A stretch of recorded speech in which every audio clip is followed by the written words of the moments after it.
নকশা বহির্ভূত দোকান উচ্ছেদে ফুলবাড়িয়া মার্কেটের দক্ষিণ সিটির অভিযান, হাওয়া পাল্টা ধাওয়া, যে কোনো মূল্যে দখল মুক্ত করার ঘোষণা মেয়রের। সফল করে আমরা উচ্ছেদ করব সুন্দরবন স্কয়ার মার্কেট, সেখানে যে অবৈধ দখলদার আছে তাদেরকেও আমরা উচ্ছেদ করব। বঙ্গবন্ধুর ভাস্কর্য ভাঙচুরের প্রতিবাদ অব্যাহত, উস্কানিদাতাদের বিরুদ্ধে ব্যবস্থার নির্দেশ হাইকোর্টের। কুষ্টিয়ায় গ্রেফতার 4 জন রিমান্ডে। প্রকল্প সংশোধন করে খরচ বাড়ানো যাবে না, বন্ধে করা নির্দেশনা প্রধানমন্ত্রীর। এথনিকে নতুন 4 প্রকল্পের অনুমোদন। বিশ্বে করোনা ভ্যাকসিন দেওয়া শুরু, প্রথম টিকা নিলেন যুক্তরাজ্যের মার্গারেট। 21 দিনে নিতে হবে দ্বিতীয় ডোজ, মহামারী রোধে মাস্ক ব্যবহারের তাগিদ। এপ্রিল থেকে ঢাকায় জোন ভিত্তিক বাস, সবুজ গাড়ি যাবে খাটারচর টু মতিঝিল। নিয়ন্ত্রণে দরকার শক্তিশালী কর্তৃপক্ষ, বলছেন বিশেষজ্ঞরা। এবং নতুন কৃষি আইনের প্রতিবাদে ভারত জুড়ে অবরোধ পালন। মুখ্যমন্ত্রী কেজরিওয়ালকে গৃহবন্দী করে রাখার অভিযোগ অস্বীকার দিল্লি পুলিশের।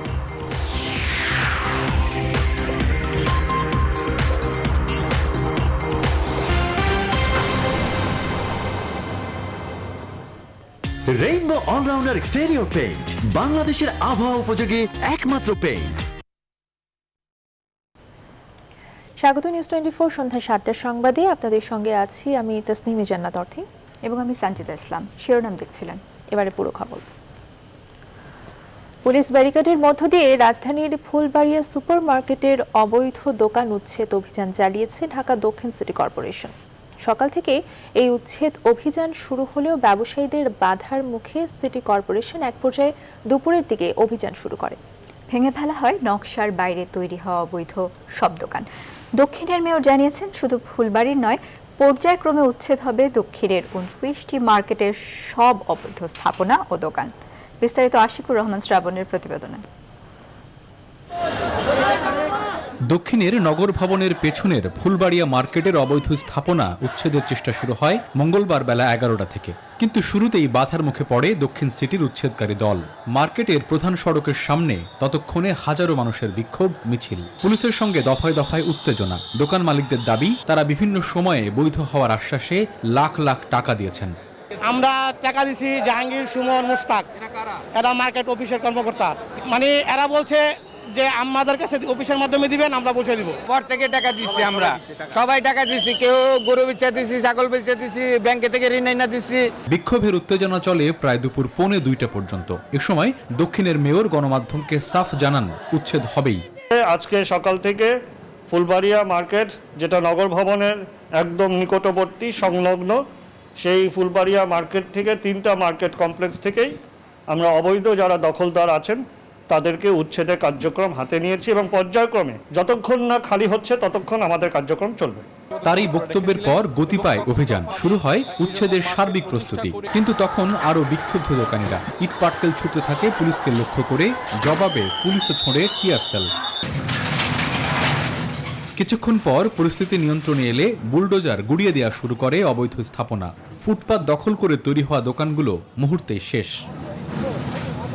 দক্ষিণের মেয়র জানান, পর্যায়ক্রমে তার এলাকার সবগুলো মার্কেট থেকেই উচ্ছেদ হবে অবৈধ স্থাপনা। প্রায় 29টার মতো মার্কেটে এরকম অবৈধ দখলদার আছে, সেখানে কয়েক হাজার তো অবশ্যই হবে।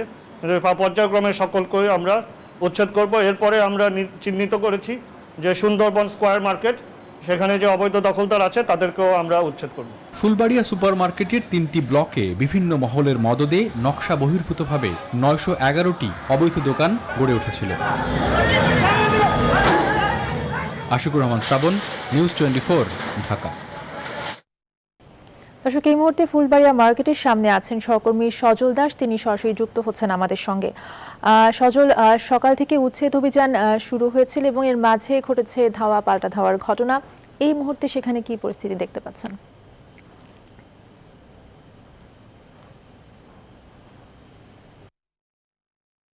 এই মুহূর্তে এখানে আসলে একটি ধ্বংসস্তূপের মতো অবস্থা। উচ্ছেদ অভিযান চালিয়ে গেছে উচ্ছেদ অভিযানকারীরা, কিন্তু এখানকার যারা দোকানি রয়েছেন, যারা বলছেন যে আগে থেকে তারা জানতে পারেননি, যে কারণে তারা এখান থেকে তাদের যে মালামাল রয়েছে সেগুলো তারা সরাতে পারেননি। সে কারণে অনেকেই দেখছি যে এখন তারা চেষ্টা করছেন এই যে ভাঙাচোরার অংশ কিংবা যারা আগে থেকে কিছুটা মাল সরাতে পেরেছিলেন ও যে দোকানগুলো ভিতরের, সেই দিক থেকে তারা এখন মালামাল এখান থেকে সরিয়ে তাদের নিজেদের হেফাজতে নেওয়ার চেষ্টা করছেন। এবং একটি বড় সমস্যা এই মুহূর্তে দেখা যাচ্ছে, যেটি আশেপাশে দোকানি যারা রয়েছেন, যাদের দোকান ভাঙচুর করা হয়েছে, উচ্ছেদ করা হয়েছে, তারা যেটি বলছেন যে কোনো ধরনের পুলিশি নিরাপত্তা আশেপাশে রাখা হয়নি। এই ধ্বংসস্তূপের মধ্যে থেকে অনেক ধরনের দামি মালামাল রয়েছে তাদের, বিশেষ করে এছাড়া আরও যে লোহালক্কর সহ কিংবা দোকানের মালামাল, সেগুলোও আশেপাশের যে টোকাই রয়েছে তারা এখান থেকে নিয়ে যাচ্ছেন। আমরাও দেখেছি বেশ কয়েকটি জায়গায় রড কিংবা দোকানের কিছু জিনিসপত্র, বিশেষ করে এই জায়গাটিতে এই শীতের মৌসুমে সোয়েটার ধরনের যে জিনিসপত্র অর্থাৎ শীত বস্ত্র, সেই ধরনের দোকানগুলো বেশি ছিল, যে কারণে তারা একটি বড় ধরনের ক্ষতির সম্মুখীন হবেন বলেও এটি বলছেন। এখানে রয়েছেন অনেকে, আমি একটু কথা বলি তাদের সঙ্গে। ভাই, কি ধরনের ক্ষতি হয়েছে আপনার মনে হচ্ছে? একজন দোকানদার বলল তার মিনিমাম করোনার সময় 10 কোটি টাকা লস হয়েছে, সে শীতগ্রস্ত উঠাইছে আরও 4 কোটি টাকা। একজন দোকানদারই বলল ওনার সর্বোচ্চ 14 কোটি টাকা তার ক্ষতিগ্রস্ত হয়ে গেছে এটাতে। এরপর সে বাড়িতে এই কথাগুলো বলতে পারেনি। এখন কি অবস্থা? এখন কি এখানে যে টোকাই, আপনারা যেটা বলছিলেন টোকাইরা জিনিসপত্র নিয়ে যাচ্ছে, যা পাত্তা লয়ে যেতেছে, এটা কি ঠিক? এটাকে যা দোকান তার সম্পদ লয়ে যাবে। আশেপাশে কি আপনারা পুলিশের সাথে আলাপ করেছেন? কোনো নিরাপত্তার যারা দোকান দেওয়ার আরোপ করছে, আমরা তো অচেনা মানুষ, এদিকে এলাকা ভাষা, এদিকে আসতে দেখলাম কোনো হেল্প করা জানি কি কোনো কিছু করে। ধন্যবাদ আপনাকে। শুনছিলেন, আসলে প্রধান সমস্যা হয়ে দাঁড়িয়েছে এইখানকার যাদের ব্যবসা প্রতিষ্ঠান ছিল উচ্ছেদের পর, তারা উচ্ছেদের ঠিক আগ মুহূর্তে যেহেতু তারা তাদের মাল জিনিস সরিয়ে নিতে পারেননি, এই কারণে তারা এখন যার কিছু মালামাল সরিয়ে নেওয়ার চেষ্টা করছেন, কিন্তু তারপরও যতটুকু মালামাল ভিতরে রয়ে যাচ্ছে সেগুলো কিন্তু তারা এখান থেকে সরাতে পারেননি। আর আশপাশের কোনো নিরাপত্তার ব্যবস্থা, অর্থাৎ উচ্ছেদ পরবর্তী তাৎক্ষণিক যে নিরাপত্তা ব্যবস্থা থাকা প্রয়োজন ছিল সেটি না থাকায় এখানে আশপাশের কিছু টোকাই বলা হোক কিংবা অনুপ্রবেশকারী বলা হোক, তারা এসে এখান থেকে তাদের ইচ্ছামতো অনিরাপত্তা থাকা অবস্থায় কিছু জিনিস সরিয়ে নেওয়ার চেষ্টা করছে, যেটা এখানকার দোকানিরা কিংবা আশপাশে যারা রয়েছেন ব্যবসায়ীরা তারা দাবি করছেন। এই ছিল আমার কাছে এখান থেকে। সজল, ধন্যবাদ আপনাকে। আমাদের সঙ্গে সহকর্মী সজল দাস যুক্ত হয়েছিলেন ফুলবাড়িয়া মার্কেটের সামনে থেকে। পরের প্রসঙ্গ, বঙ্গবন্ধু শেখ মুজিবুর রহমানের ভাস্কর্য ভাঙচুরকারী, অপরাধী ও ভাস্কর্য স্থাপনের বিরোধিতা করে উস্কানিদাতাদের বিরুদ্ধে সংবিধান এবং প্রচলিত আইন অনুযায়ী ব্যবস্থা নেওয়ার নির্দেশ দিয়েছেন হাইকোর্ট। এক রিট আবেদনের প্রাথমিক শুনানি নিয়ে মঙ্গলবার বিচারপতি JBM হাসান ও বিচারপতি মোহাম্মদ খায়রুল আলমের হাইকোর্ট বেঞ্চ রুল সহ এই আদেশ দেন। এদিকে কুষ্টিয়ায় বঙ্গবন্ধুর ভাস্কর্য ভাঙচুরের ঘটনায় গ্রেফতার 4 জনের মধ্যে 2 শিক্ষার্থীর 5 দিন এবং 2 শিক্ষকের 4 দিন করে রিমান্ড মঞ্জুর করেছেন আদালত। বিস্তারিত জানাচ্ছেন হাবিবুল ইসলাম হাবিব। বঙ্গবন্ধুর ভাস্কর্য স্থাপনে বাধা ও ভাঙচুরকারীদের বিরুদ্ধে আইনি ব্যবস্থা নেওয়ার দাবিতে দেশব্যাপী আন্দোলনের প্রেক্ষাপটে হাইকোর্টে রিট আবেদন করেন এক আইনজীবী। মঙ্গলবার রিটের শুনানি নিয়ে বঙ্গবন্ধুর ভাস্কর্য বিরোধী অপপ্রচার রোধে করণীয় ও এর বিরোধিতাকারীদের বিরুদ্ধে আইনি ব্যবস্থা নেওয়ার নির্দেশ দেন হাইকোর্ট। আদেশে ভাস্কর্য, মুরাল ও প্রতিকৃতি সম্পর্কে জনগণকে সচেতন এবং জনমনের বিভ্রান্তি দূর করতে ইসলামিক ফাউন্ডেশনের মহাপরিচালক ও বায়তুল মোকাররম মসজিদের খতিবকে নির্দেশও দেন উচ্চ আদালত।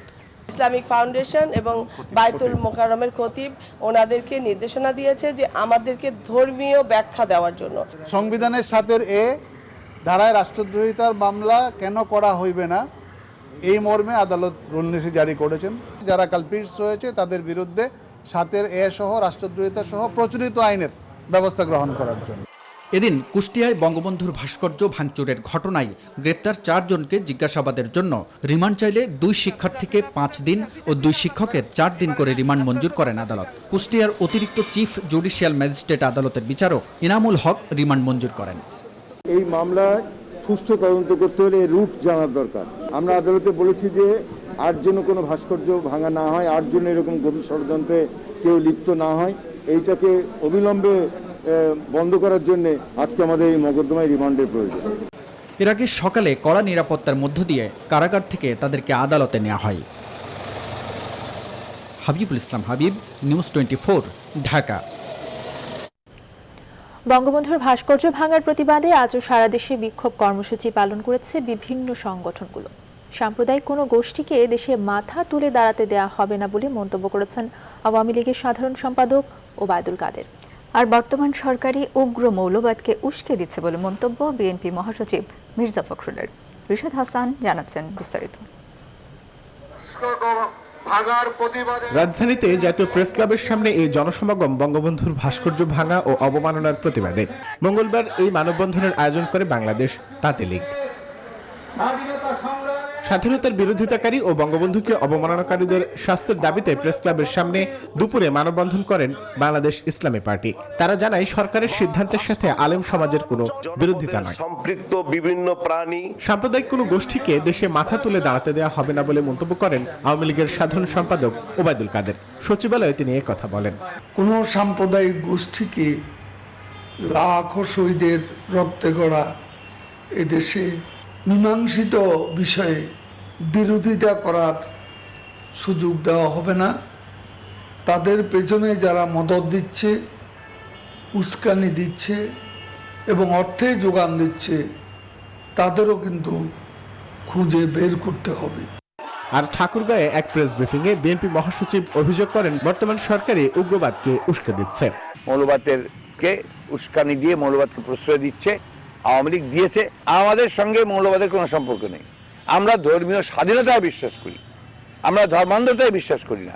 ভাস্কর্য ইস্যুতে মঙ্গলবারও সারা দেশব্যাপী আন্দোলন ও বিক্ষোভ কর্মসূচি পালন করেছে আওয়ামী লীগের অঙ্গ সংগঠনগুলো। সকালে রাজশাহী বিশ্ববিদ্যালয়ে মানববন্ধন করে শিক্ষক শিক্ষার্থী কর্মচারী ঐক্যমঞ্চ। সিলেটে বঙ্গবন্ধুর ভাস্কর্য ভাঙচুরের প্রতিবাদে বিক্ষোভ কর্মসূচি পালন করেছেন চিকিৎসকরা। খুলনাতে যুব মহিলা লীগ একই দাবিতে মানববন্ধন করেন। এছাড়াও ঠাকুরগাঁও, ঝিনাইদহ, নরসিংদী সহ দেশের বিভিন্ন জায়গায় দোষীদের শাস্তির দাবিতে মানববন্ধন কর্মসূচি পালন করা হয়। রিশাদ হাসান, নিউজ 24, ঢাকা। বঙ্গবন্ধুর প্রতি কোনো বিদ্বেষ ছিল না, অসম্মানও ছিল না বলে মন্তব্য করেছেন ইসলামী আন্দোলন বাংলাদেশের সিনিয়র আমির ও পীর সাহেব চরমোনাই মুফতি সৈয়দ মোহাম্মদ রেজাউল করিম। মঙ্গলবার দেশের বর্তমান পরিস্থিতি নিয়ে এক সংবাদ সম্মেলনে তিনি মন্তব্য করেন। তিনি বলেন, দেশের জনগণের বোধ বিশ্বাসের সাথে সাংঘর্ষিক মূর্তি স্থাপন না করে অন্য কোনো পন্থায় তাকে স্মরণ করার দাবি জানিয়েছেন, যা মানা না মানা কর্তৃপক্ষের দায়িত্ব। এই যৌক্তিক দাবিকে কেন্দ্র করেই তারা তাদের দীর্ঘদিনের লালিত মূর্তিপ্রীতি ও বিজাতীয় চেতনার বহিঃপ্রকাশ ঘটিয়েছে। বিষয়টিকে বিকৃতভাবে উপস্থাপন করে দেশের সর্বজন শ্রদ্ধেয় উলামায়ে কেরামকে অপদস্থ করার হাতিয়ার হিসেবে গ্রহণ করেছে বলেও জানান তিনি। এ সময় ইসলামী আন্দোলন বাংলাদেশের ভারপ্রাপ্ত মহাসচিব মুফতি সৈয়দ মোহাম্মদ ফয়জুল করিমও উপস্থিত ছিলেন। মুফতি সৈয়দ মোহাম্মদ ফয়জুল করিম, আল্লামা জুনায়েদ বাবুনগরী এবং মাওলানা মামুনুল হক এর মিথ্যা মামলা প্রত্যাহারের দাবি জানাচ্ছি। পাশাপাশি যারা দেশের ওলামা সমাজকে এবং সম্মানিত ধর্মীয় ব্যক্তিদেরকে অপমান অপদস্থ করে প্রাণনাশের হুমকি দেয়, সংঘাত মারামারি ও মল্লযুদ্ধের আহ্বান জানায়, তাদের বিচারের আওতায় এনে শাস্তির দাবি করছি। প্রকল্পের মেয়াদ ও ব্যয় বৃদ্ধি নিয়ে ক্ষুব্ধ হয়েছেন প্রধানমন্ত্রী শেখ হাসিনা। জাতীয় অর্থনৈতিক পরিষদের নির্বাহী কমিটি একনেক সভায় তিনি বলেন, কারণে অকারণে ব্যয় বৃদ্ধি করা যাবে না। রাজধানীর এনএসসি সম্মেলন কক্ষে অনুষ্ঠিত একনেক বৈঠকে তিনি গণভবন থেকে ভার্চুয়ালি যুক্ত হয়ে সভাপতিত্ব করেন। এ সময় প্রকল্পের মেয়াদ বিষয়ে তিনি সংশ্লিষ্টদের বলেন, যে সময় নেবেন তার মধ্যে প্রকল্প শেষ করুন। এ সময় প্রধানমন্ত্রী দক্ষিণাঞ্চলের সব সড়কের জন্য মাস্টার প্ল্যান করারও নির্দেশনা দেন। একনেকে মোট ৩,৯০৩ কোটি টাকা ব্যয়ের 4টি প্রকল্পের অনুমোদন দেওয়া হয়েছে। পরে পরিকল্পনা কমিশনের সদস্য ডক্টর শামসুল আলম সাংবাদিকদের বিস্তারিত জানান। ৬৮ কোটি টাকাকে এখন ১০৯ কোটি বাড়ালেন এই সময় বাড়ার জন্য। এইটা আপনারা গিয়ে পর্যালোচনা করুন, প্রকল্প পরিচালকদের ডাকুন, সকল প্রকল্পগুলো যথাসময়ে যাতে শেষ হয় সেই ব্যবস্থা নিন এবং কেন বিলম্ব হচ্ছে সেটি কারণ অনুসন্ধান করুন। মাননীয় প্রধানমন্ত্রী এইভাবে বলেছেন। বিশ্বের প্রথম দেশ হিসেবে যুক্তরাজ্যে শুরু হলো ফাইজারের করোনা ভ্যাকসিন কর্মসূচি। ৯০ বছর বয়সী মার্গারেট কিনানের শরীরে ভ্যাকসিন প্রয়োগের মাধ্যমে আনুষ্ঠানিকভাবে শুরু হলো এই কার্যক্রম। টিকার দ্বিতীয় ডোজ দিতে হবে ২১ দিনের মাথায়। আর এদিকে চূড়ান্ত অনুমোদন পেলে আগামী সপ্তাহে ফাইজারের টিকাদান শুরু করবে কানাডা। আর ব্রাজিলের সাও পাওলোতে চলছে জানুয়ারিতে সিনোভ্যাকের টিকাদান কর্মসূচি শুরুর পরিকল্পনা। আসমাতুলির ডেস্ক রিপোর্ট। বহুল প্রতীক্ষার পর অবশেষে করোনা মহামারীর শেষ দেখার দ্বারপ্রান্তে ব্রিটেন। প্রথমবারের মতো শুরু হলো ক্লিনিক্যাল ট্রায়ালের বাইরে আনুষ্ঠানিকভাবে টিকা প্রয়োগ। বিশ্বের সর্বপ্রথম এই টিকা গ্রহণ করে ইতিহাস গড়লেন ৯০ বছর বয়সী উত্তর আয়ারল্যান্ডের নাগরিক মার্গারেট কিনান। প্রথম ডোজ গ্রহণের পর ২১তম দিনে নিতে হবে ভ্যাকসিনটির পরবর্তী ডোজ।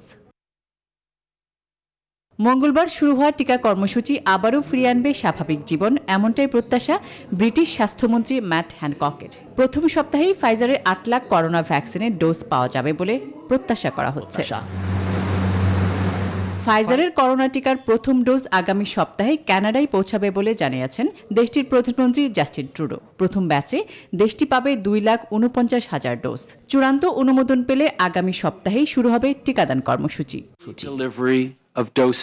এদিকে আগামী বছরের শুরুতেই ব্রাজিলের সবার আগে টিকাদান কর্মসূচি শুরু হতে যাচ্ছে সাও পাওলেতে। ২৫ জানুয়ারি থেকে সেখানে চীনের সিনোভ্যাক ভ্যাকসিনের প্রয়োগ শুরু হবার কথা রয়েছে। আর জরুরি ব্যবহারের অনুমোদনের জন্য ফাইজার ও অ্যাস্ট্রাজেনেকার পর্যালোচনা আরও জোরদার করেছে ভারত। ডিসেম্বরের মাঝামাঝিতে যুক্তরাষ্ট্রে টিকাদান কর্মসূচি শুরু করতে মরিয়া ট্রাম্প প্রশাসন। তবে করোনার ভ্যাকসিন বাধ্যতামূলক করার পক্ষে নয় বিশ্ব স্বাস্থ্য সংস্থা। সোমবার সংস্থাটি জানায়, ভ্যাকসিন বাধ্যতামূলক না করে প্রয়োগে মানুষকে উৎসাহিত করলে আরও বেশি কার্যকর ফল পাওয়া যাবে। আসমা তুলি, নিউজ 24। এই মুহূর্তে আমাদের সঙ্গে সরাসরি যুক্ত হচ্ছেন IEDCR এর প্রধান বৈজ্ঞানিক কর্মকর্তা ASM আলমগীর। আপনাকে স্বাগত জানাচ্ছি সংবাদে। করোনা ভ্যাকসিন প্রয়োগ অবশেষে শুরু হলো, এই সাফল্যকে আপনি কিভাবে দেখছেন? ধন্যবাদ। এটা তো অবশ্যই একটা যুগান্তকারী পদক্ষেপ এবং এটা একটা বিশাল সাফল্যের ব্যাপার সারা পৃথিবীর জন্যই। বিশেষ করে আমরা যারা ভাইরাস ভ্যাকসিন নিয়ে কাজ করি, এইবারই প্রথম mRNA ভ্যাকসিন মানুষের প্রয়োগ করা হচ্ছে, সাধারণ মানুষের প্রয়োগ করা হচ্ছে। এতদিন ট্রায়ালের পর্যায়ে ছিল। তবে একটা জিনিস খেয়াল রাখতে হবে যে আমরা অ্যাস্ট্রাজেনিকা বা ফাইজার কিংবা মডার্না বা সিনোভ্যাক যারাই ভ্যাকসিন তৈরি করে না কেন, সেই সব ভ্যাকসিন যত বেশি তৈরি হবে সারা পৃথিবীতে, যত বেশি কোম্পানি সারা পৃথিবীতে তৈরি করবে, তত বেশি মানুষের জন্য সহজলভ্য হবে। এই জন্য আসলে আমরা গভীরভাবে তাকিয়ে আছি যে মডার্নার ভ্যাকসিন বা ফাইজারের ভ্যাকসিন যদি মার্কিন যুক্তরাষ্ট্র অনুমোদন দেয়, সম্ভবত সেটা ডিসেম্বরের ১০ তারিখে দিবে। আপনারা সংবাদে দেখাবেন যে কানাডা আগামী সপ্তাহ থেকে ব্যবহার করার চেষ্টা করবে। তবে আমাদের এই অঞ্চলে মডার্না এবং ফাইজারের ভ্যাকসিনের জন্য ডিফিকাল্টিজ আছে, যেটা হচ্ছে যে এই ভ্যাকসিন গুলো -20 থেকে -70 ডিগ্রি সেন্টিগ্রেড স্টোরেজ করতে হয়। সেটা কিন্তু ইউরোপের অনেক দেশই পাচ্ছে না, এবং মার্কিন যুক্তরাষ্ট্র বা যুক্তরাজ্য কিংবা কানাডারও বড় বড় হাসপাতাল ছাড়া ছোট ছোট হাসপাতালে আসলে এগুলি সংরক্ষণের ব্যবস্থাও নাই। সো এই সংরক্ষণ ব্যবস্থাটা কিভাবে আরো সহজীকরণ করা যায়, কিভাবে অপটিমাইজড করা যায়, সেদিকেও আমরা তাকিয়ে আছি। আর বাংলাদেশেও আমরা আসলে ভ্যাকসিন নিয়ে প্রচুর কাজ করছি, আপনি জানেন। আমরাও আশা করছি যে গ্রেট ব্রিটেন এখন শুরু করেছে, আমরাও হয়তো যত শীঘ্রই ভ্যাকসিন, আমরা যেটা বাংলাদেশে অ্যাস্ট্রাজেনিকা বা অক্সফোর্ডের যে ভ্যাকসিন, সেই ভ্যাকসিনের ৩ কোটি ডোজ অলরেডি আমরা অর্ডার করে রেখেছি। হবে তখন থেকেই আমরা ব্যবহার করতে পারি। আচ্ছা, আমার বাংলাদেশের মানুষ কবে নাগাদ এই করোনা ভ্যাকসিন পেতে পারেন, আপনার কাছে কি মনে হচ্ছে? আমাদের এই অঞ্চলে আসলে সহজেই স্টোরেজ করা যায় এরকম ভ্যাকসিন হচ্ছে অ্যাস্ট্রাজেনিকার যেটা ভ্যাকসিন, বা অক্সফোর্ড বা ভারতে যেটা সিরাম ইনস্টিটিউট তৈরি করছে, এবং সেটার তথ্য সবকিছু বিশ্লেষণ করে এই মাসের শেষের দিকে হয়তো তারা রেজিস্ট্রেশনের জন্য অ্যাপ্লাই করবে। আমরা একটা কথা মনে করে রাখতে পারি যে পৃথিবীর বিভিন্ন জায়গায় ভ্যাকসিন নিয়ে নানা রকম নেগেটিভ প্রচারণা হচ্ছে। সো বাংলাদেশ সরকার যখন কোনো ভ্যাকসিন বাংলাদেশে ইন্ট্রোডিউস করবে, সেটা অবশ্যই বিশ্ব স্বাস্থ্য সংস্থা কর্তৃক স্বীকৃত হতে হবে। আপনি দেখেছেন যে গ্রেট ব্রিটেন তাদের রেগুলেটরি অথরিটির পারমিশন নিয়ে তারা শুরু করেছে, মার্কিন যুক্তরাষ্ট্র হয়তো শুরু করবে, কিন্তু আমাদের মতো দেশে আমরা আসলে এইরকম রেগুলেটরি অ্যাফেয়ার্স বা আমাদের যেহেতু লোকাল প্রোডাকশন নাই, আমাদের কিন্তু বিশ্ব স্বাস্থ্য সংস্থা যে ভ্যাকসিনটি অনুমোদন করবে আমরা সেটাই ব্যবহার করব। আমরা আশা করছি এটা ফেব্রুয়ারি মার্চ নাগাদ আমরা প্রতি মাসে 50 লক্ষ ডোজ ভ্যাকসিন বাংলাদেশে পাবো, এবং আমরা প্রথমেই প্রায়োরিটাইজেশন অনুযায়ী ফ্রন্টলাইন ওয়ার্কার্স, বয়স্ক মানুষ বা আমাদের এইভাবে ক্যাটাগরি যারা কোমরবিডিটি আছে সেরকম একটা পরিকল্পনা আছে অন্তত পক্ষে আগামী বছরের ভিতরে আমাদের 20% জনগোষ্ঠীকে ভ্যাকসিনেশনের আওতায় নিয়ে আসা। আপনাকে অসংখ্য ধন্যবাদ আমাদের সঙ্গে যুক্ত হওয়ার জন্য। আমাদের সঙ্গে আইইডিসিআর এর প্রধান বৈজ্ঞানিক কর্মকর্তা এস.এম. আলমগীর সরাসরি যুক্ত হয়েছিলেন। সন্ধ্যার সংবাদের এই পর্যায়ে বিরতি নিচ্ছি, ফিরছি একটু পর, সঙ্গেই থাকুন।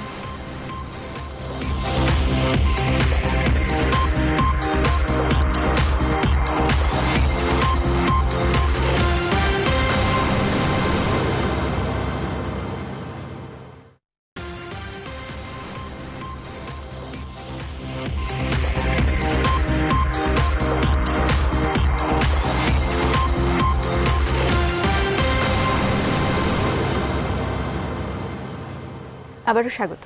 আপনারা দেখছেন সন্ধ্যা 7টার সংবাদ।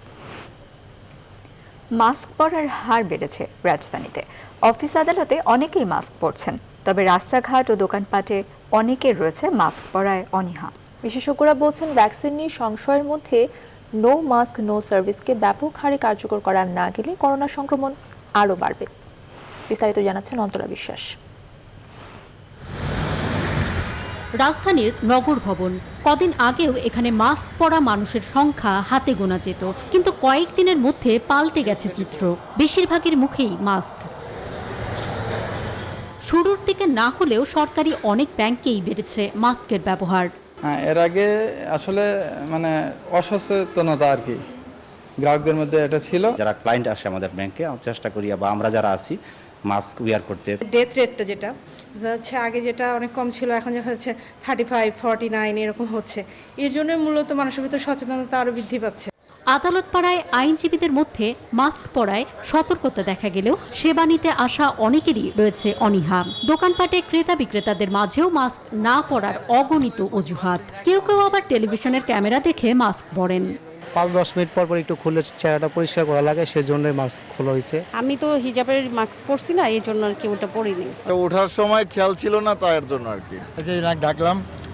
মাস্ক তো জরুরি, আসলে নাক মাস্ক নিঃশ্বাস একটু প্রবলেম হয়ে যায়, তো একটু নামাজ পড়লাম, তো নামাজ পড়ে কি করছি না কাপড় দেখতেছি ওই কারণে আর কি। এই যে মাস্ক আছে, মানে পরেন না কেন? এই যে এডিং লাভটা আছে। গণপরিবহনগুলোতে আগে হ্যান্ড স্যানিটাইজার দেওয়া হলেও এখন আর তার বালাই নেই, তবে মাস্ক পরছেন বেশিরভাগই। কয়জনই ইউজ করে? সবাই যদি ইউজ করতো তাইলেও দেওয়া হইতো। শীত আসতেছে দেখে সবাই ভয় পেতেছে, যে আমিও তো সবসময় মাস্ক পরাই থাকি, ঘরের ভিতরে মাস্ক পরা থাকি। বিশেষজ্ঞরা বলছেন, করোনা সংক্রমণ ঠেকাতে মাস্কই এখন ভ্যাকসিন। বাইরে যদি মাস্ক ছাড়া যায়, আমার মধ্যে ভাইরাস ঢুকতে পারে, এই ভাইরাস যেন ঘরে আসবো, ঘরে আসে বাপ মা ছেলে মেয়ে পাড়া পরিবার পর্যন্ত তাদের মধ্যে ছড়াবো। গভর্নমেন্ট চেষ্টা করছে আইনটি কার্যকরী করার জন্য, বিভিন্ন জায়গায় মোবাইল কোর্ট যাচ্ছে, মানুষের জরিমানাও করছে। তার জন্য জনগণের সম্পৃক্ততা জরুরি। শীত জেকে বসার আগেই কঠোরভাবে সর্বক্ষেত্রে মাস্ক ব্যবহারের পরামর্শ বিশেষজ্ঞদের। নভেম্বরের শুরুতেই প্রশাসনের তরফ থেকে নো মাস্ক নো সার্ভিস নীতি ব্যাপক হারে বাস্তবায়নের নির্দেশনা দেওয়া হলেও মাঠ পর্যায়ে যার বাস্তবায়নে ঢিলেমি প্রকাশ্য ও স্পষ্ট। অন্তরা বিশ্বাস, নিউজ 24, ঢাকা। সার্বজনীন স্বাস্থ্য সুরক্ষা এখন সময়ের দাবি উল্লেখ করে দুর্নীতি আর সমন্বয়হীনতাকে এক্ষেত্রে বড় প্রতিবন্ধকতা বলে মনে করছেন বিশেষজ্ঞ চিকিৎসকরা। তবে সরকার ও স্বাস্থ্য বিভাগ প্রান্তিক জনগোষ্ঠীর কাছে স্বাস্থ্য সেবা পৌঁছে দিতে সচেষ্ট, এমন দাবি স্বাস্থ্যমন্ত্রী জাহিদ মালিকের। কালের কণ্ঠ আয়োজিত সার্বজনীন স্বাস্থ্য সুরক্ষা সবার জন্য স্বাস্থ্য শীর্ষক গোল টেবিল বৈঠকে উঠে আসে এসব বক্তব্য। আফরিন আনোয়ারের প্রতিবেদন। মঙ্গলবার বিকেলে সার্বজনীন স্বাস্থ্য সুরক্ষা সবার জন্য স্বাস্থ্য শীর্ষক এক গোলটেবিল বৈঠকের আয়োজন করে কালের কণ্ঠ, সাইট সেভার ও ইউকে এইড। যেই সার্ভিসগুলো যাবে সেই জায়গাতে কিন্তু অবশ্যই সেটা মানসম্মত হতে হবে। এতে মূলধারা স্বাস্থ্য ব্যবস্থায় প্রতিবন্ধী, দরিদ্র তথা পিছিয়ে পড়া সাধারণ মানুষের জন্য বিশেষ ব্যবস্থা রাখার কথা জানান বক্তারা। রিভারভিউ প্রকল্পে বসুন্ধরা হসপিটাল করা হয়েছে এবং মেডিকেল কলেজ, সেটা সবচেয়ে কম খরচে আমরা ছাত্রদেরকে পড়াতে পারছি। স্বাস্থ্য সুরক্ষা নিশ্চিতে হাসপাতালগুলোর বর্জ্য ব্যবস্থা কাঠামো গড়ে তোলা সহ বেশ কিছু পরামর্শ দেন ডক্টর দীন মোহাম্মদ। তার মতে এ খাতে অনেক ক্ষেত্রেই মানা হচ্ছে না প্রধানমন্ত্রীর দিক নির্দেশনা। ফাইন্যান্সিয়াল মনিটরিং না যাওয়ার জন্য দুর্নীতি কিন্তু বেড়ে যাচ্ছে। মন্ত্রণালয় না চাইলে কোন অবস্থায় দুর্নীতি কমবে না। স্বাস্থ্য মন্ত্রণালয়, এনি মন্ত্রণালয়, এনি মিনিস্ট্রি যদি না চায় তার ডিজির পক্ষে দুর্নীতি কন্ট্রোল করা কোনোদিন সম্ভব নয়।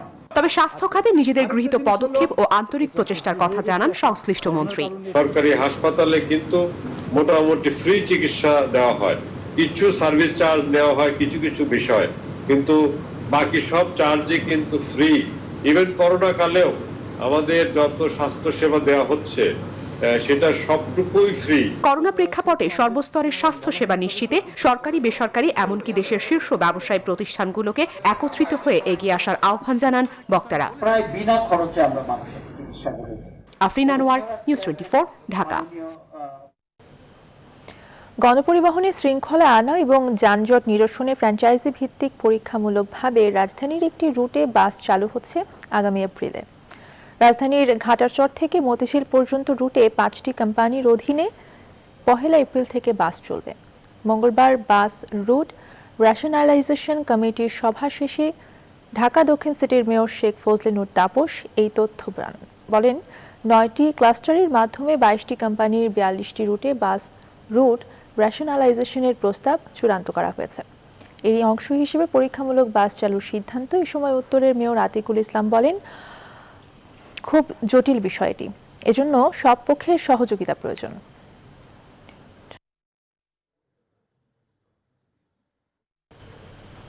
দুর্ভোগ কমাতে ঢাকায় জোন ভিত্তিক গণপরিবহনের পরিকল্পনা চলছে, যে পরিকল্পনায় ঢাকার ভেতরে 9টি এবং বাইরে 3টি জোনে চলবে বাস।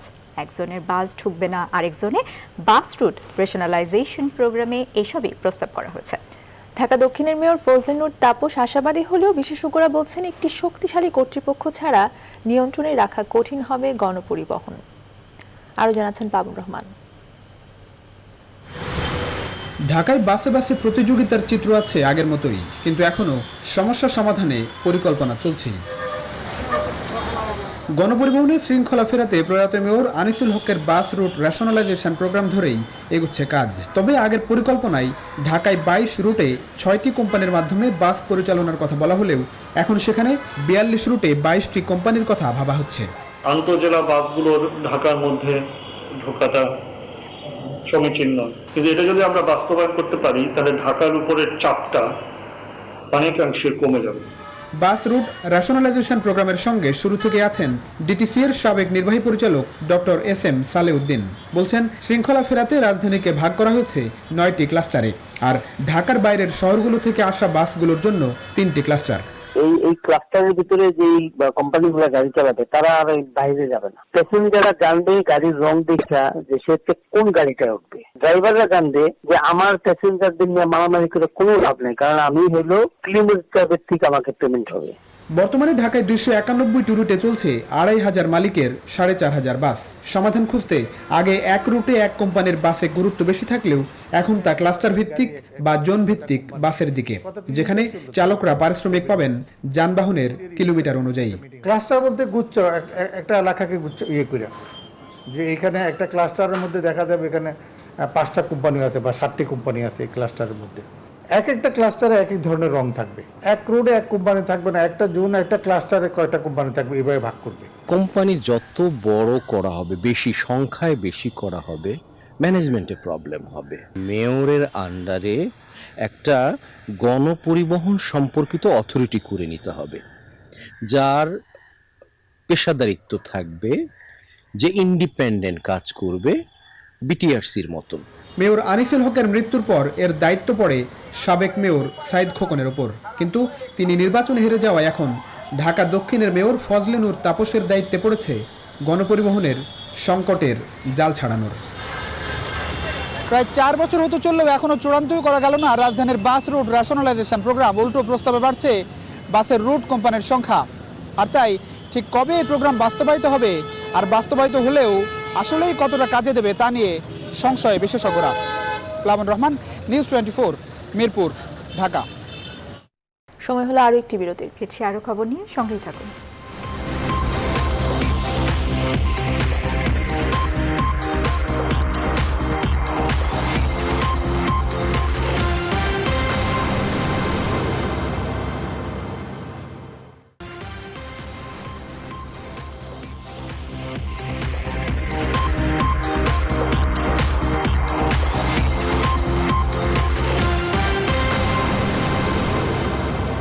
আবার স্বাগত। দেখছেন নিউজ 24 সন্ধ্যা সংবাদ। সড়কে আজও প্রাণ গেছে 7 জনের, আহত হয়েছেন 2 জন। মঙ্গলবার ভোরে ঢাকা-টাঙ্গাইল মহাসড়কের ঘাড়িন্দায় সবজিবাহী ট্রাকের সঙ্গে পিকআপ ভ্যানের মুখোমুখি সংঘর্ষ হয়। এতে পিকআপের 4 যাত্রী ঘটনাস্থলে নিহত হন। পরে হাসপাতালে আরও 1 জন মারা যান। এদিকে নওগাঁর নিয়ামতপুরে ট্রাক চাপায় বাবা ছেলে নিহত হন দুপুরে। নিয়ামতপুর ধানসুরা সড়কের ভারদণ্ড মোড়ে এই দুর্ঘটনা ঘটে।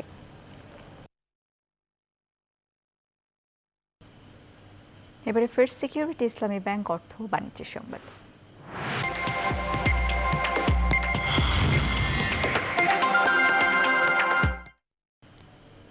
কর্মসংস্থানের স্লথ গতি, দুর্বল আর্থিক খাত, বেসরকারি বিনিয়োগের মতো সূচকগুলোর মন্থর গতির কারণে অর্থনীতি চ্যালেঞ্জে পড়তে পারে বলে শঙ্কা প্রকাশ করেছে centre for policy dialogue CPD. সংস্থাটি মনে করে দুর্বল নীতি কাঠামো আর সুশাসনের অভাব ঘুরে দাঁড়ানোর পথে বড় অন্তরায়। এজন্য অষ্টম পঞ্চবার্ষিকী পরিকল্পনা প্রণয়নে এসব বিষয় মাথায় রাখার পরামর্শ দেওয়া হয়েছে। মঙ্গলবার এক অনলাইন সেমিনারে এসব কথা বলেন সিপিডির গবেষকরা। এ সময় রাজস্ব খাতের দুর্বলতা তুলে ধরেন আলোচকরা। বলেন, রাজস্ব আদায়ে আরও মনোযোগী হতে হবে সরকারকে। অনুষ্ঠানে পরিকল্পনা মন্ত্রী এম এ মান্নান বলেন, অষ্টম পঞ্চবার্ষিক পরিকল্পনা তৈরিতে সংস্কারের বিষয়গুলো মাথায় রয়েছে সরকারের। আবারও বিরতি নিচ্ছি, সঙ্গেই থাকুন।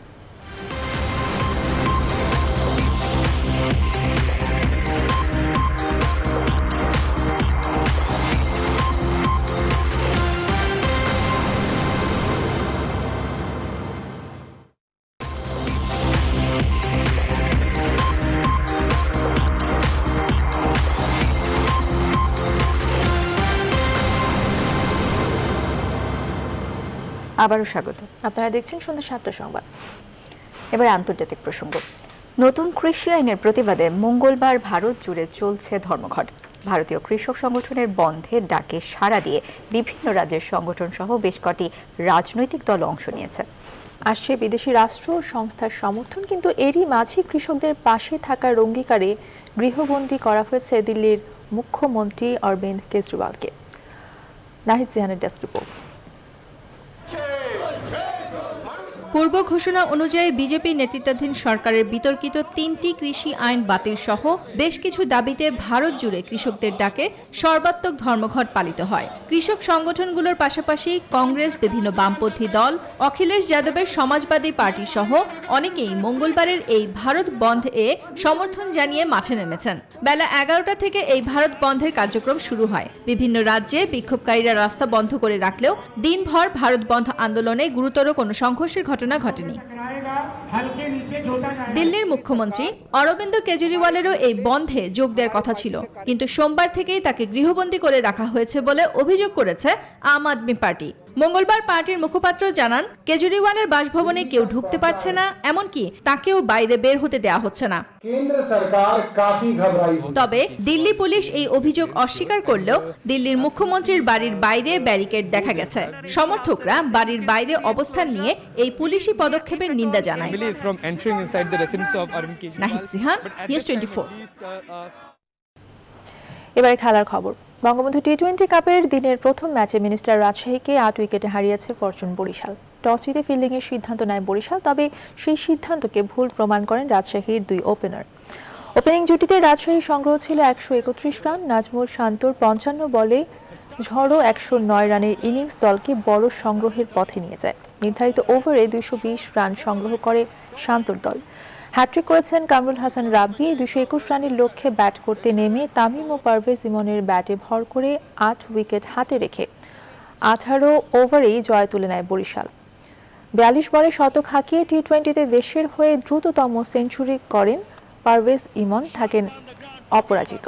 দিনের অপর ম্যাচে চট্টগ্রামের বিপক্ষে লড়ছে খুলনা।